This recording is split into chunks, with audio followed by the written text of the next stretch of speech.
तो सांग मैंने आज मो सृष्टि मिष्टि बनाऊँगी ड्राई फ्रूट्स लड्डू। तो जी ड्राई फ्रूट्स मो पाखे एवेलेबल थिला से सब ड्राई फ्रूट्स बनाऊँगी। प्रथम आलमंड आउ काजू आउ पंपकिन सीड आउ अखरोट को आमर गुआ घी भाजी नहीं आपने से सनफ्लावर सीड्स भी मिसई पारे पिस्ता भी मिसई पारे मो पाखे जहाँ जहाँ थिला भाजिकी ग्राइंडिंग कर देछि।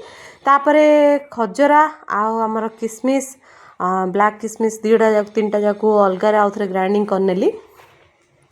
तापरे से सब ग्राइंडिंग को दुईटा जाक मिसई नेली दरकार पड़े आपने आउ मझे घी टी भी ऐड करेंगे तो बहुत टेस्टी लगे आउ पिलाने भी भल जो मैंने ड्राई फ्रूट्स खायापी भल पाना एमती कर भी देवे। तो मो मिस्टी तो भल लगे सी खाईला आउ झीर रिएक्शन शुणु सृष्टि टिके खाइलानी टिके खाइलानी किंतु झीर रिएक्शन देखंतु टिके मिठा आना ताको पे पूरा ठीक